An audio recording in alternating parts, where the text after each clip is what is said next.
Next, let's go through our gear on this character. So first and foremost, we are dual-wielding a Razor of the Seventh Sun. It is a weapon that got a nice buff this most recent patch. As well, it offers some defensive benefits because you recover life when you ignite an enemy. We have 100% ignite chance, so effectively you have life gain on hit from it as well. Our helmet here is our source of freeze and chill immunity. You want it somewhere on your gear in the form of a flask. You could run Calm's Roots, something. It is mandatory. This is the route that I chose to go. This is a fantastic helmet for any fire damage based build. If you want to go some other means of freeze and chill immunity, then a rare helmet with nearby enemies have minus fire resistance is a great option. Helm Enchants, you're looking for the extra boost to chance to get a charge slam, increased damage on Tectonic Slam. Increased AoE is fine, but probably the least desirable, or increased cooldown recovery on Enduring Cry. It's actually kind of a damage boost against bosses because you are more likely to keep your endurance charges up and get those charge slams as a result, and boost survivability. For the chest here, I chose to go the rare Astral Plate route. If you go that route, you're just looking for high life, supported by Maim. It's like a 15% more damage boost, and an open suffix for increased effect of Fortify. You can also go the Lore Weave route. I was running a Lore Weave for a while. It is a great choice, but I wanted to go all in a bit more on focus. For gloves, again, I chose rare gloves in part because I wanted to all in a bit more on focus. Tomb Fists are a reasonable choice if you want to go some cheap, widely available unique, but if you do go the rare route, you're looking for life, and you're looking for attack speed, and you're looking for accuracy probably as well, though you can also get that on a ring instead. The Implicit is also, from Spike Clubs, is also the best option if you're going to go the rare route. Again, it is reasonable for you to run Calm's Roots here instead of rare boots if you want to. I prefer to move around primarily using actual movement instead of movement skills. So if you want to use Leap Slam as your main means of locomotion, then Calm's Roots are a perfectly reasonable choice, and it does open up your helmet to slot to a rare slot. However, again, I wanted to go all in a bit more on focus, and the Immune to Ailments mod is amazing, so that is why I chose rare boots in part. But if you do go the rare boots route, you basically want life, high movement speed, and some kind of resists. In terms of enchants, regen of life and mana if you were hit recently is my personal choice, but attack and cast speed if you've killed recently, increased crit chance if you haven't crit recently, and the elemental penetration one are all great options. So for one of your rings, you're going to want the shock nearby enemies for 4 seconds when you focus. Probably focus is completely worth it even if you get this and none of the other modifiers. It's incredibly strong.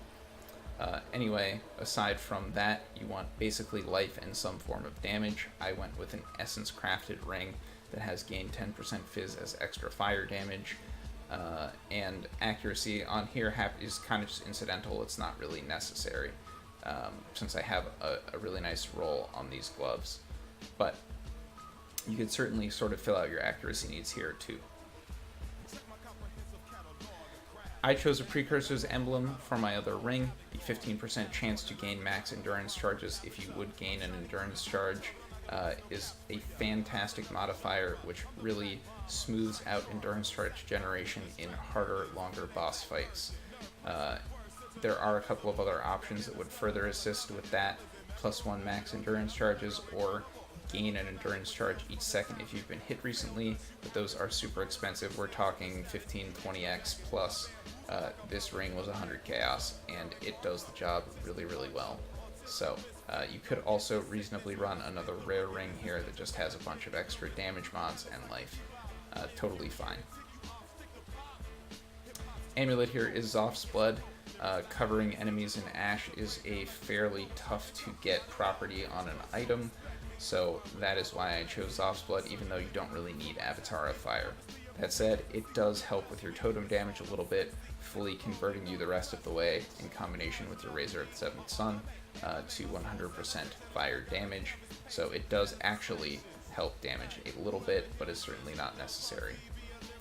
If you want to run a rare amulet with life and fizz added as fire and some other damage modifiers would totally do the job.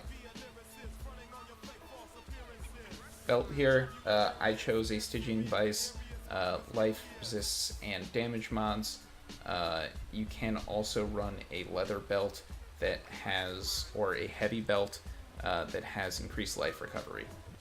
One of the, I think it's an Elder mod, or maybe it's a Shaper belt, but I think it's an Elder mod, is a perfectly reasonable option as well.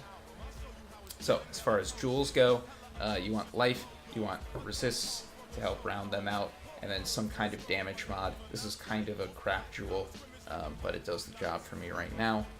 The jewels I have on my tree are not Abyss jewels, they are regular jewels. Life and attack speed and resistances are the focus.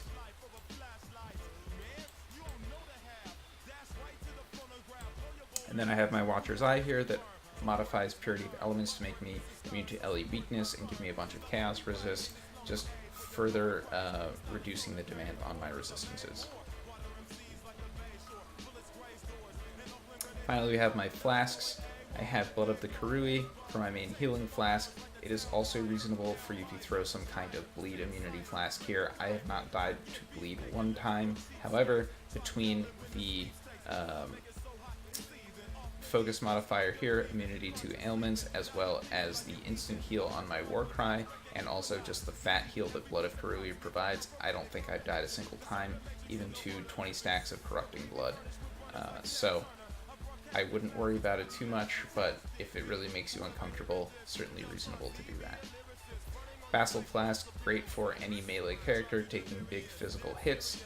I like to get curse immunity on it, and the reduced charge is used, so you can get 2 uses out of it before having to refill. Lion's Roar, bunch of armor, which is very useful on this character. You do get a bunch of increased armor on the tree, and more melee damage.